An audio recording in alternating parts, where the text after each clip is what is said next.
a 1000 choses qu'on peut discuter dans ce projet transhumaniste. D'abord, c'est un projet qui est financé pour l'essentiel par Google, par les GAFA, en vérité, GAFAMI, Google, Apple, Amazon, Facebook, et puis IBM et Microsoft, et surtout en Chine par les BATX, qui sont l'équivalent donc des GAFA, Baidu, Alibaba, Tencent et Xiaomi, qui sont encore plus puissants que les Américains. Le projet des dirigeants de Google est de nous rendre immortels. Et il y a 4 filiales de Google qui travaillent à temps plein sur le projet transhumaniste. Il y a l'Université de la Singularité, il y a Google Brain, il y a DeepMind, et puis il y a évidemment une filiale qui est très très importante, qui s'appelle Calico, qui a été créée en 2013 avec 500 millions de dollars de dotation initiale et qui a rassemblé les meilleurs biologistes du monde, les plus grands informaticiens du monde. Et elle, Calico, ça veut dire California Life Company, et elle travaille uniquement dans le secteur du transhumanisme. Homo Deus est là. Cette révolution du vivant, c'est la bombe atomique du 21e siècle. J'étais tranquille, j'étais peinard, accoudé au flipper, le type est entré dans le bar, a commandé un jambon beurre, puis s'est approché de moi, m'a regardé comme ça, t'as des bottes mon pote, elles me battent. Je parie que c'est des Santiago, viens faire un tour dans terrain vague, je vais t'apprendre un jeu rigolo, à grands coups de chaîne de vélo, je te fais tes bottes à la baston, moi j'ai dit, laisse béton. Il m'a filé une baigne, je lui ai filé une torgnole, il m'a filé une châtaigne, je lui ai filé mes grolles. J'étais tranquille, j'étais peinard, accoudé au comptoir, le type est entré dans le bar, a commandé un café noir, puis m'a tapé sur l'épaule, m'a regardé d'un air drôle, t'as un blouson mecton, et pas bidon. Moi je voulais jouer sur mon scooter, avec ça je serais un vrai rocker, viens faire un tour dans la ruelle, je te montrerai mon opinet, je te chouraperai ton blouson, moi j'ai dit, laisse béton. Il m'a filé une baigne, je lui filai un marron, il m'a filé une châtaigne, je lui filai mon blouson. La vie a pu exister sur Terre sans transcendance, sans Dieu. Et cela justifie l'idée que nous sommes le fruit du hasard et pas le fruit d'un projet transcendantal. Vous n'avez peut-être pas suivi ça, mais les progrès qui ont été faits dans les technologies pour modifier notre ADN sont stupéfiants depuis 6 mois. Il y a une deuxième invention qui est absolument géniale. 2 jeunes femmes ont inventé en 2012 un sécateur d'ADN absolument génial qui s'appelle le CRISPR-Cas9. En gros, en tout cas, ça permet de couper-coller de l'ADN aussi facilement que vous coupez un mot sur un traitement de texte. Sérieux, t'as cru que cette machine pouvait marcher? Je suis un grand naïf. C'est clair. Pour le type le plus futé du monde, t'es parfois légèrement mou du bulbe. Pourquoi tu nous as rien dit? J'adore le pognon. M'excuse. L'homme, progressivement, cesse d'être un homme pour devenir un objet. De nous transformer en cyborg. La seule chose qui est immortelle, c'est l'objet. Nous sommes mortels, la table ne l'est pas. Parce que sur les objets, on connaît, mais sur les organismes vivants, que ce soit les animaux ou les êtres humains, qui pourront avoir une puce électronique implantée dans le corps. On peut imaginer que chaque individu accepte volontairement ou sans le savoir une puce en lui qui contiendrait toute une série d'informations sur lui, volontairement permettrait à la fois de payer tout, de tout savoir, mais donc d'être libéré d'un certain nombre de contraintes. Par exemple, on pourra envoyer un message internet à son frigidaire pour lui poser des questions, on pourra envoyer un message internet à son automobile à distance pour savoir ce qu'il en se passe, on pourra à distance savoir si les portes de sa maison sont ouvertes, si les volets sont fermés, si telle chose ou telle chose se passe. Volontairement. Les Chinois sont désormais aussi tous notés. 778 sur 950, 548 c'est moins bien, 748, un bon score. Pour l'instant, c'est une notation bancaire qui atteste de la bonne gestion des comptes et que tout le monde connaît ici. Un bon score donne des avantages, un mauvais enlève des droits. Dans ce cinéma, ceux-là sont de mauvais payeurs. Les visages que nous avons dissimulés, les noms, les adresses se retrouvent en haut de l'affiche. C'est une question de principe. Il faut les dénoncer, ces gens-là. Ces gens ne sont pas honnêtes. Ils doivent payer le prix. Ne pas rembourser? C'est normal de payer ses dettes, sinon il faut les mettre sur la liste noire. Ou sans le savoir. Le portable est l'instrument le plus personnel de chacun d'entre nous. Les gens l'ont tout le temps avec eux et on peut vous suivre à la trace. Les gens s'inquiètent de ce que le gouvernement pourrait faire pour pister les citoyens. Homo Deus est là. Nous sommes le fruit du hasard, sans Dieu, sans Dieu, sans Dieu, sans Dieu. La morale de ce pauvre histoire, c'est quand t'es tranquille et peinard, faut pas trop traîner dans les bars, à moins d'être fringué en costard. Quand à la fin d'une chanson, tu trouves à poil sans tes bottes, faut avoir de l'imagination pour trouver une chute rigolote.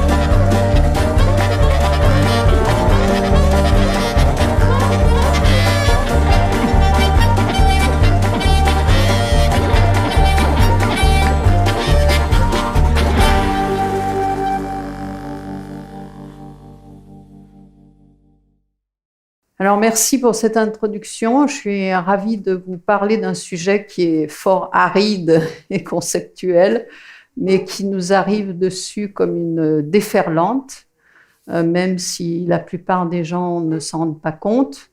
Alors dans cette présentation, en fait, je vais d'abord vous parler de l'intelligence artificielle, comment on en arrive au transhumanisme, l'impact que ça a au niveau sociétal, c'est-à-dire le danger que ça représente pour les démocraties, et c'est déjà le cas.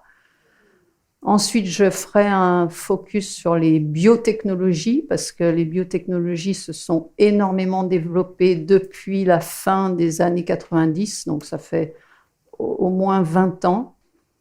Et ensuite, je vous montrerai que le transhumanisme est vraiment une techno-religion avec son pape, ses prophètes, ses adeptes et son eschatologie, c'est-à-dire qu'il y a vraiment un sentiment d'urgence par rapport à l'intelligence artificielle générale.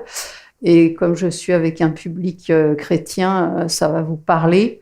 Donc c'est pour ça que c'est d'autant plus dangereux et qu'il faut que les humains se reprennent en main pour décider ensemble de leur futur, puisque sinon, ce futur va nous être imposé, que nous le voulions ou non.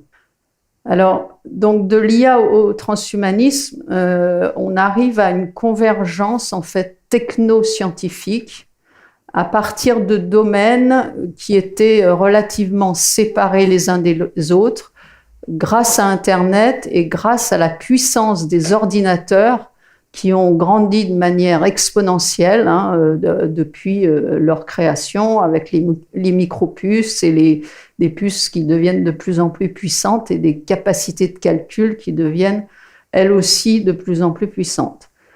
Donc, quelles sont-elles, ces sciences et ces technologies? Eh bien, la première, ce sont les neurosciences dont on nous a parlé ce matin, puisqu'en fait, vous avez vu qu'on peut examiner le cerveau en fonctionnement, mais pourquoi on est capable de faire ça par rapport aux neurologues dans le passé qui étudiaient sur des cadavres? Là, c'est parce qu'on est capable, grâce à des machines, des scanners, des IRN, des Doppler, etc., de voir le cerveau actif en mouvement.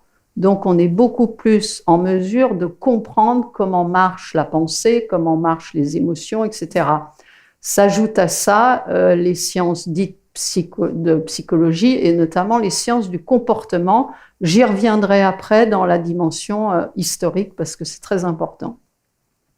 Après, il y a les neurotechnologies, les biotechnologies, pardon, qui se sont, comme je vous l'ai dit, beaucoup développées, toujours grâce aux machines. Ce que j'appelle la machine, c'est ordinateur, software, c'est-à-dire les logiciels, et l'Internet. Je dis la machine parce que c'est juste une facilité de langage, mais c'est cet ensemble qui permet d'arriver à aller dans l'infiniment petit.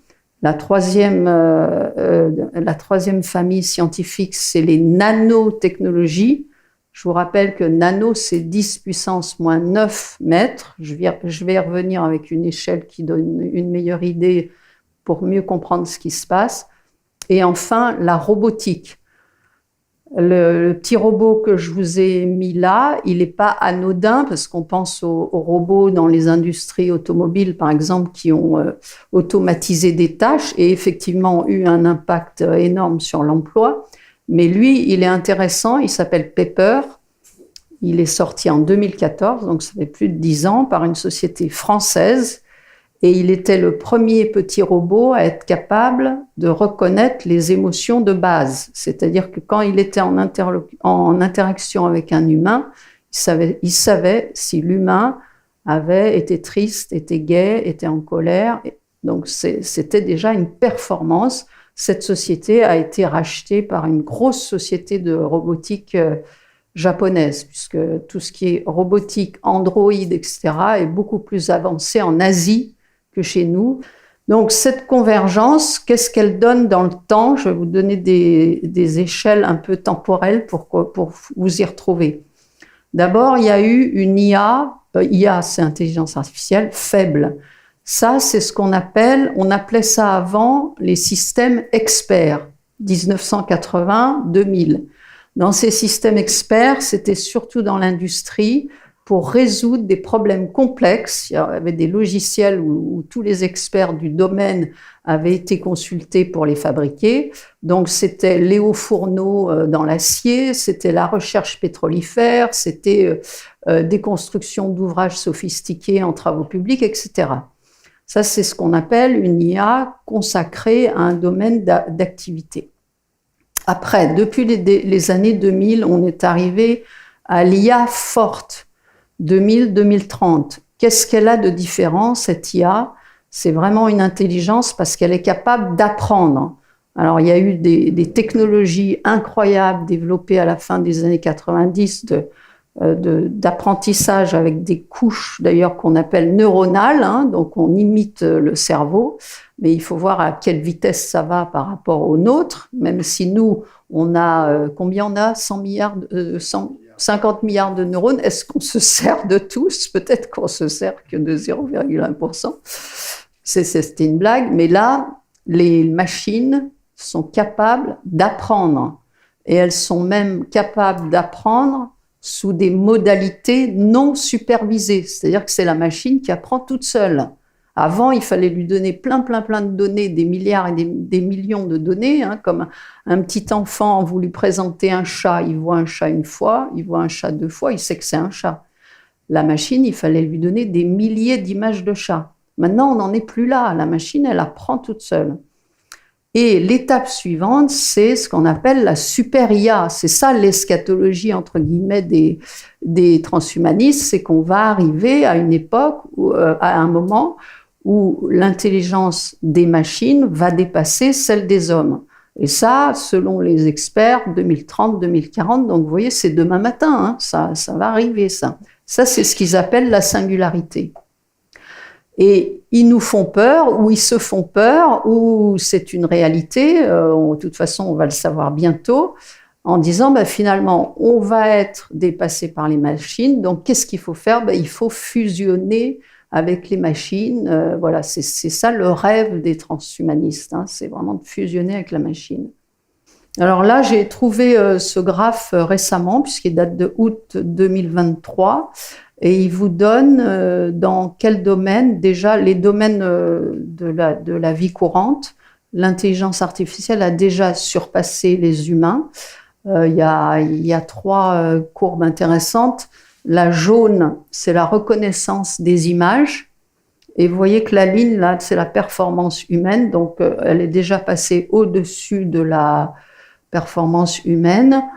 Et on a la même chose dans le langage. Ça, c'est très inquiétant. Et ça vous expliquera pourquoi la propagande marche de mieux en mieux. Donc, voilà ce que nous dit BCG en août 2020. Il est temps de mettre en place des gouvernements propulsés par l'IA. La pandémie a créé une occasion unique pour les dirigeants de faire pression pour un changement institutionnel audacieux. En laissant une marque permanente sur les sociétés, ce virus a changé les besoins des gens et ce qu'ils attendent de leur gouvernement. L'adoption de l'IA à l'échelle gouvernementale doit commencer par un mandat fort. Les hauts dirigeants doivent définir clairement une stratégie pour que leurs employés adoptent des systèmes numériques. Donc ça veut dire qu'on est en train de préparer la numérisation de tous les États. Au bénéfice de qui? Au bénéfice de quoi? Ça, ce n'est pas dit. Alors pourquoi les démocraties sont en danger, à mon avis? Eh bien parce qu'on se rend compte qu'on est de plus en plus dirigé par des technocrates. Vous êtes d'accord avec ça? c'est mon avis, hein, je vous oblige pas à le partager, mais nous sommes tous sous la coupe de l'UE maintenant. À l'UE, ce sont des gens non élus. Alors les députés européens un peu, mais avec un pourcentage de participation extrêmement faible, mais très franchement, ils s'en fichent du moment qu'ils sont au Parlement. Et on voit que le Parlement européen, les députés n'ont qu'un rôle consultatif. Ils peuvent dire ce qu'ils veulent, mais finalement, ça ne empêche pas les technocrates de décider. Ensuite, on va voir les milliardaires globalistes, je vais en reparler, mais c'est eux qui influent sur les politiques. Je pense qu'on le voit de plus en plus. Avant, ça se voyait moins, maintenant, on le voit plus. Et puis, ils ont des projets pour nous, hein, c'est-à-dire un portefeuille d'identité numérique. Vous savez ce que c'est? C'est-à-dire que dans ce même portefeuille d'identité numérique, il y aura toutes vos données bancaires et toutes vos données vaccinales. Autrement dit, si vous n'êtes pas à jour de vos vaccins, ben, il faudra rester chez vous, mon brave monsieur ou ma brave dame.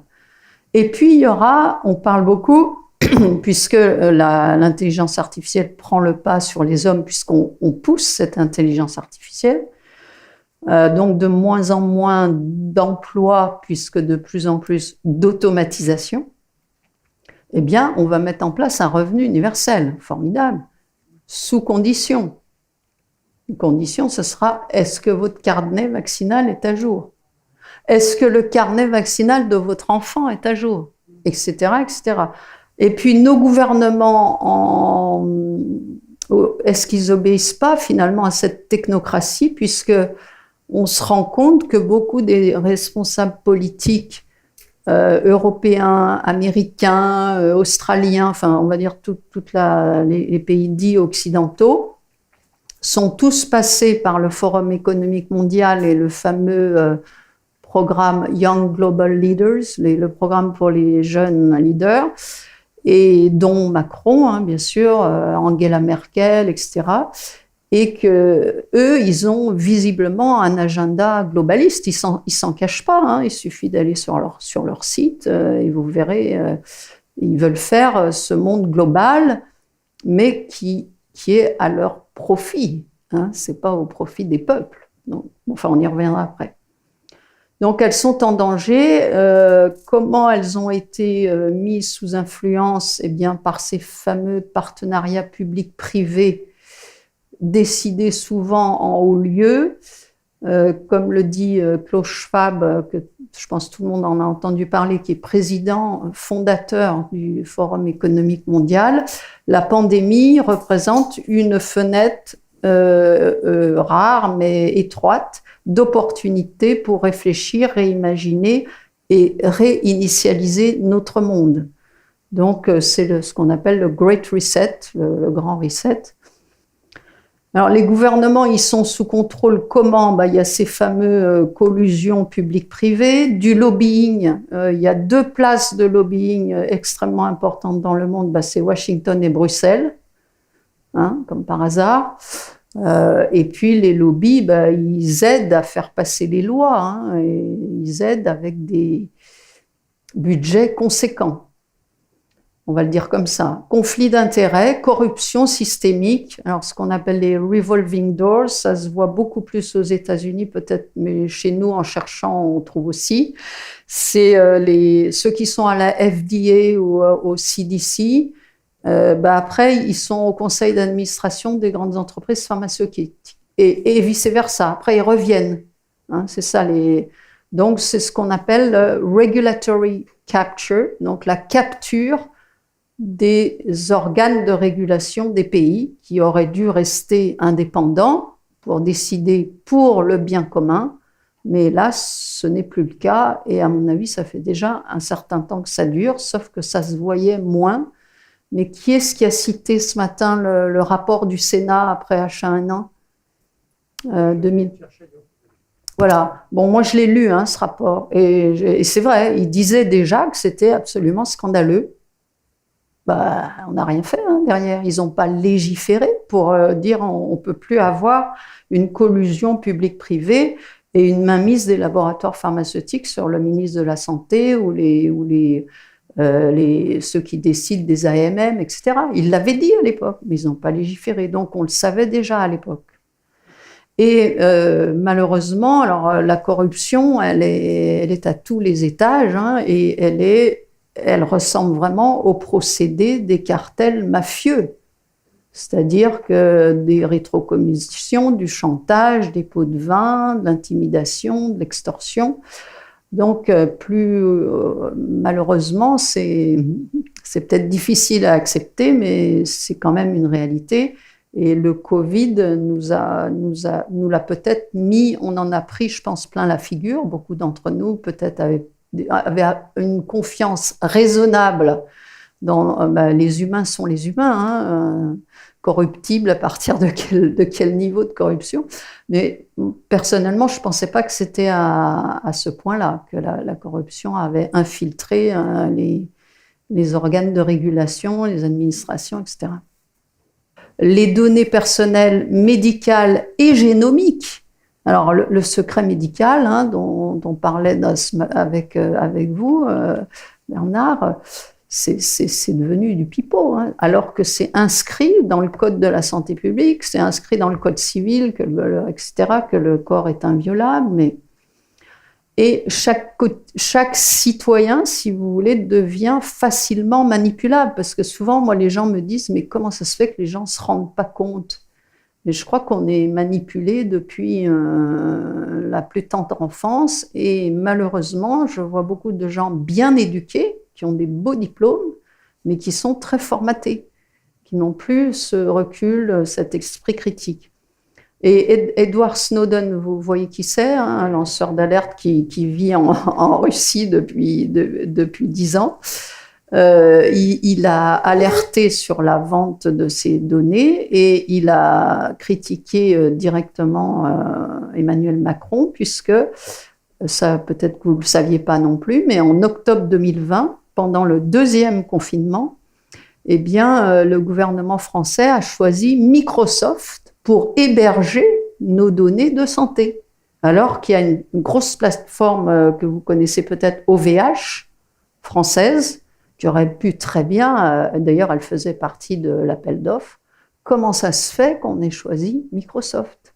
Donc voilà ce qu'il dit, hein, c'est pas moi qui le dis, le gouvernement français capitule face au cartel du cloud et fournit les informations médicales du pays directement à Microsoft. C'est grave ça quand même. Il n'y a plus la priorité nationale, c'est-à-dire ce sont nos données, les données de nos citoyens français. Nous avons des lois qui demandent le respect du secret médical, c'est passé où? C'est passé à la trappe. Donc déjà, le Forum économique mondial en 2016 disait, d'ici 2030, après le Grand Reset, vous ne posséderez rien, n'aurez plus aucune vie privée et serez heureux. Dissonance cognitive. Bon. Et là, il y a ce bonnet là, qu'on voit. On voit ce bonnet sur le site. 2016, hein, donc on est déjà revenu en arrière. Donc il s'agit bien quand même, je pense l'avoir montré en quelques slides, d'imposer un nouvel ordre mondial et où les États souverains qui fondent nos démocraties, eh bien, ils ont été annexés par une plutocratie. Donc une plutocratie, c'est les gens les plus riches, ou une oligarchie de globalistes non élus, en abusant des partenariats publics-privés qui consistent en fait à piller la richesse collective, hein, donc s'approprier le bien commun au profit des initiés. Donc l'objectif est d'entraîner à marche forcée les peuples vers un gouvernement mondial, assisté des institutions internationales telles que l'ONU et l'OMS, qui ont été elles aussi capturées depuis des décennies. Il y a des gens qui ont pensé la technocratie et qui en ont défini les principes. Ça s'est passé, c'est du scientisme pour moi. C'est-à-dire la science devient une religion. Et finalement, ils se sont dit, il faut organiser la société selon des principes scientifiques, entre guillemets. Et ça s'est passé à l'université Columbia à New York dans les années 30. Donc vous voyez, ça a presque 100 ans. Hein. Intéressant, parce que la propagande, je vais y venir après, ça a aussi 100 ans. Donc c'est quand même assez bien rodé, on va dire, et affiné grâce à la technologie informatique. Et ceux qui ont pensé ça, c'était un groupe autour d'un dénommé Howard Scott, qui, à la suite de la crise de 29, si vous voulez, la crise de 29, ça a été une crise terrible. Les gens se sont retrouvés sans argent, sans travail, avec une extrême pauvreté, enfin le peuple, on va dire. Et ils se sont dit, finalement, le système capitaliste, ça marche pas. C'est la faillite du capitalisme et du soi-disant libre marché, même s'il n'était pas vraiment libre, mais il l'était plus qu'aujourd'hui. Donc, il faut mettre en place un nouveau système sociétal qui s'appelle la technocratie, où on aura des principes issus de la vie scientifique. Moi, je l'appelle le rêve de l'ingénieur, quoi. On va tout organiser, on va tout contrôler, et ça sera beaucoup mieux derrière. Et pour faire ça, ils avaient quand même conscience que les humains, certes, ce sont du bétail pour eux, mais c'est quand même difficile de les contraindre à aller dans le sens de ce qu'on voudrait qu'ils fassent. Donc, on utilisera l'ingénierie sociale. Alors, c'est grâce à l'ingénierie sociale qu'il est possible d'imposer de manière incrémentale une technocratie. Et ceci aussi, ça a été théorisé grâce notamment à Bernays, dont vous avez entendu parler aussi, puisqu'il est accessoirement le neveu de Freud, mais il était aux États-Unis. Il a écrit ce livre Propaganda, et moi je l'ai lu, ce livre, 1928, et il vous explique cible par cible comment il faut vendre un produit, un service, un message. Donc c'est déjà les bases, moi je ne l'avais pas compris quand j'ai fait mes études, de ce qui va devenir la publicité, les relations publiques et le marketing qui sont déployés dans nos sociétés modernes depuis longtemps, depuis des décennies. Là, les techniques d'influence, elles sont connues. La première, c'est la peur. Donc, c'est une émotion qui est extrêmement puissante, qui est extrêmement basse en termes vibratoires aussi. Donc, quand on a peur de perdre, d'être blessé, d'être attaqué, on est prêt à accepter des solutions qu'on n'aurait pas acceptées sinon.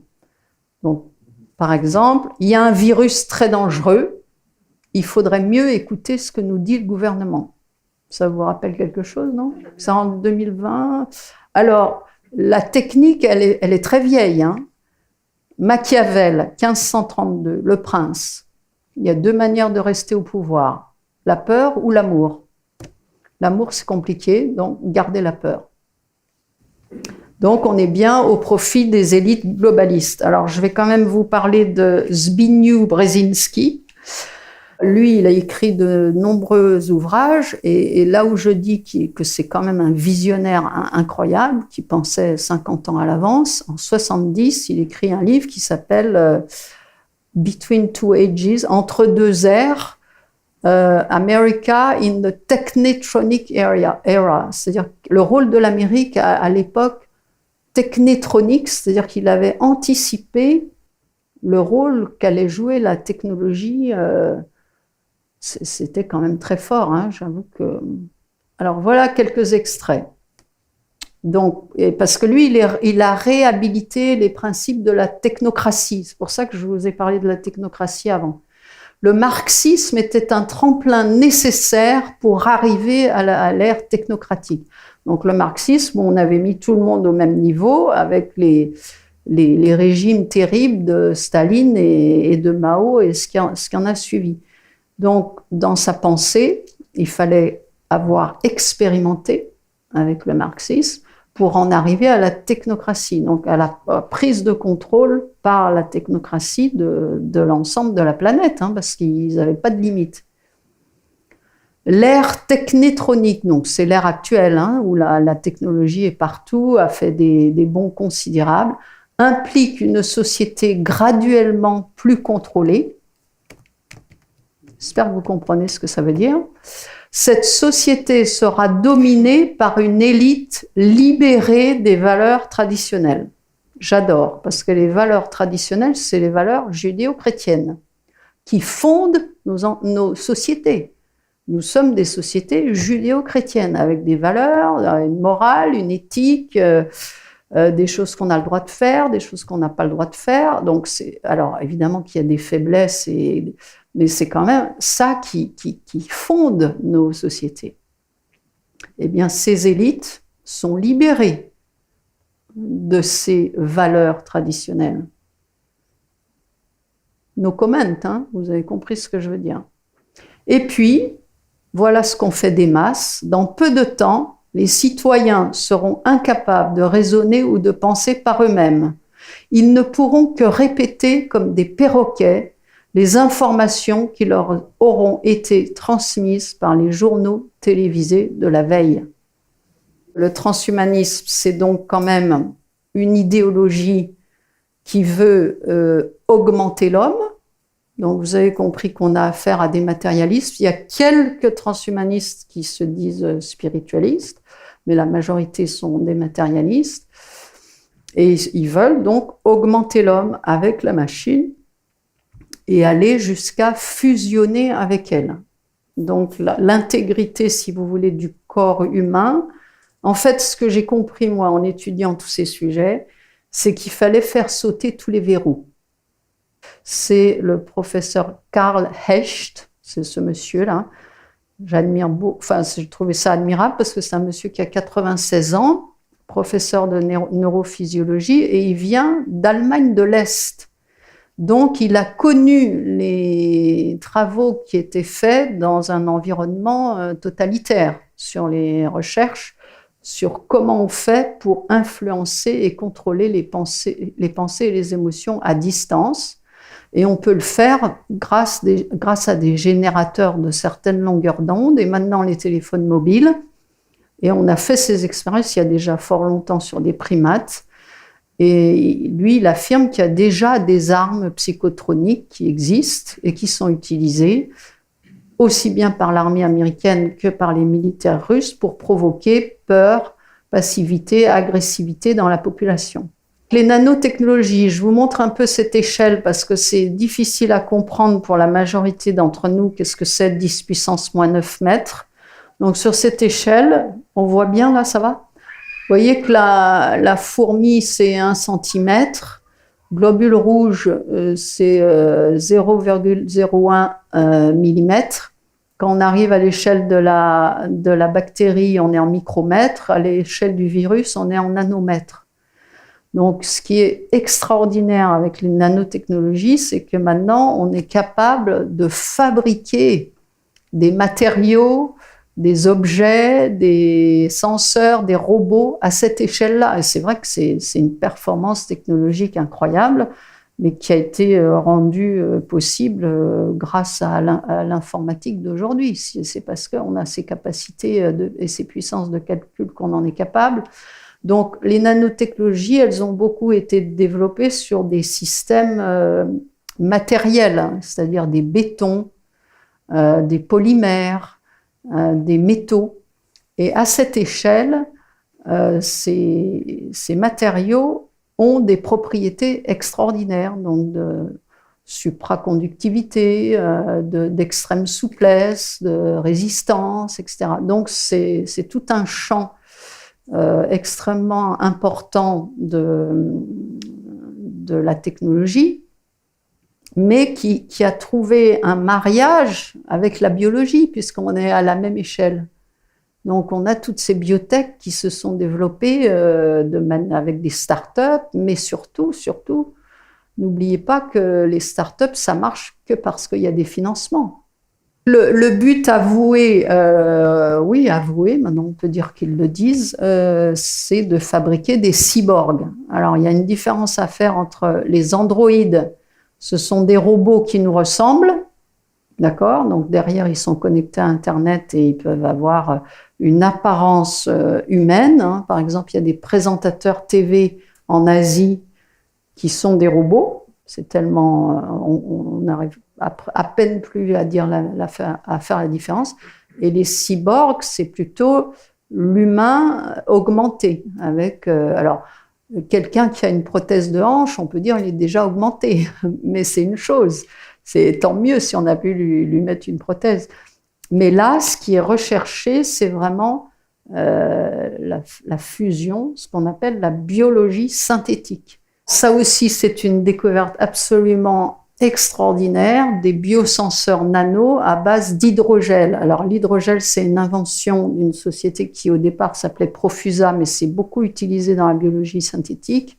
Ça a été financé par la DARPA, dont je vous ai parlé tout à l'heure, département avancé de la recherche pour la défense américaine. Et il s'agissait de mettre au point une substance biocompatible, puisque le corps, il rejette quelque chose. Si on lui envoyait, je sais pas, des nanoparticules de béton ou de polymère, il le rejetterait. Donc, il fallait que ça soit biocompatible. Donc là, vous voyez, c'est ce petite chose verte, jaune, qui est injectée et qui permet, c'est une interface en fait bioélectronique qui permet de monitorer l'individu sur son taux d'oxygène, hein, donc en permanence. Et après, on peut lire, il y a ce petit lecteur là que la cycliste porte au-dessus, et on peut lire en permanence son taux d'oxygène, donc savoir si elle en manque pas, elle a fait du sport, etc. Donc c'est toujours... Moi, j'appelle ça des couches d'intentionnalité, c'est-à-dire c'est toujours vendu pour le bien-être, pour votre santé, Ça, c'est la couche externe, mais c'est intéressant de savoir qu'est-ce qui se passe derrière.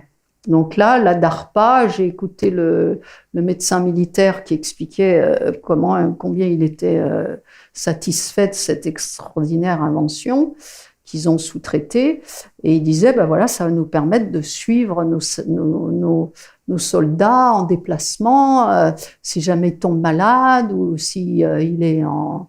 Bon.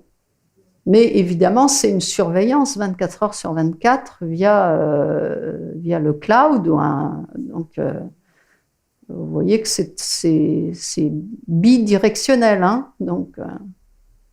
Quelqu'un dont on parle beaucoup, enfin aux États-Unis on en parle beaucoup, je ne sais pas si on en parle beaucoup ici, c'est Elon Musk, puisqu'il a entre autres racheté Twitter, mais il est impliqué c'est un transhumaniste convaincu, hein, comme tous les milliardaires de la Silicon Valley, et il a créé l'entreprise Neuralink en 2016 pour créer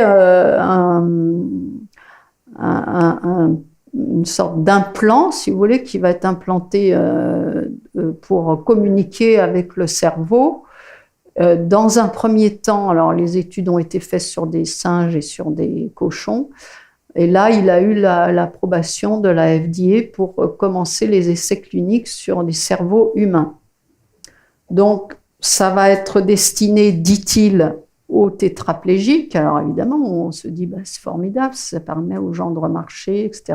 Mais il affirme aussi, au moins il a le courage de ses opinions, qu'il espère pouvoir connecter à la machine des millions d'individus qui vont plutôt faire ce choix-là, de fusionner avec la machine, plutôt que d'être dominés par l'intelligence artificielle générale.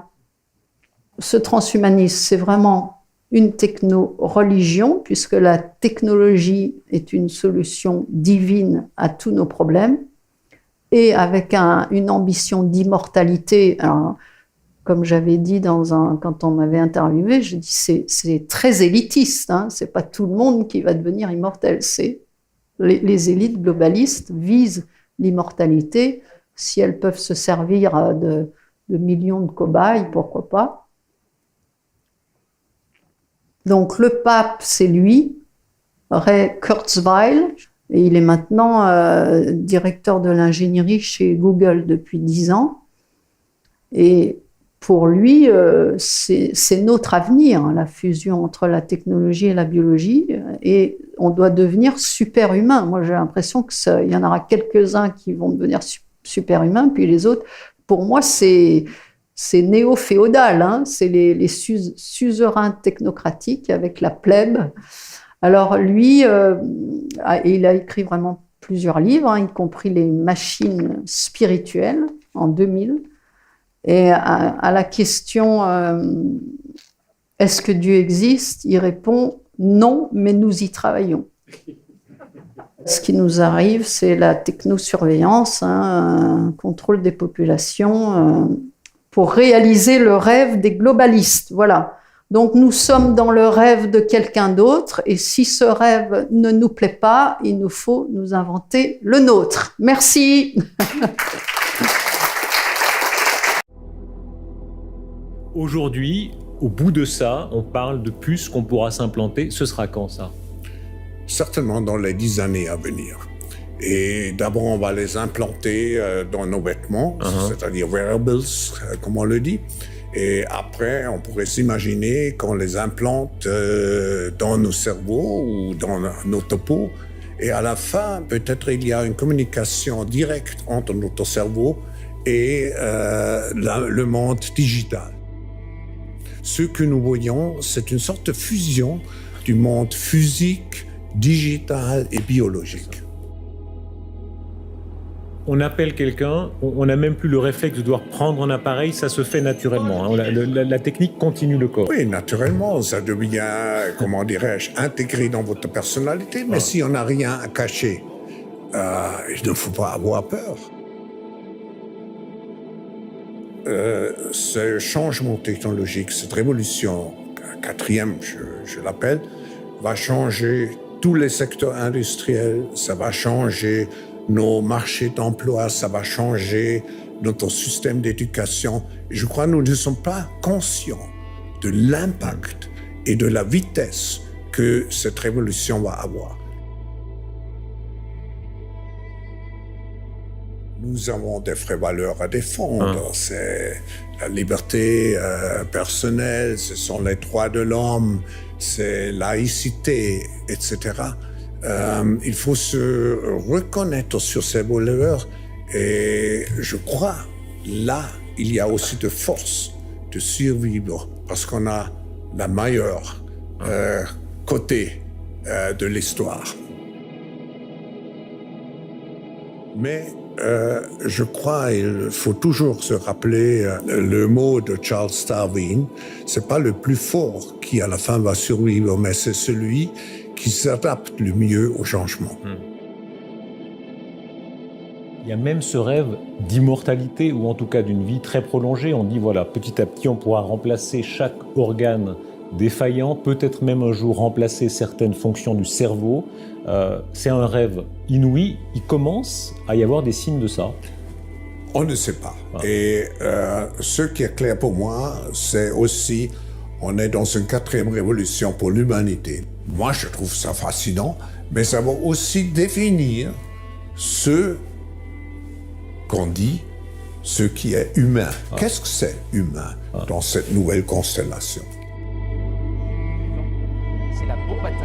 J'étais tranquille, j'étais peinard, accoudé au flipper, le type est entré dans le bar, a commandé un jambon beurre, puis s'est approché de moi, m'a regardé comme ça, t'as des bottes mon pote, elles me battent.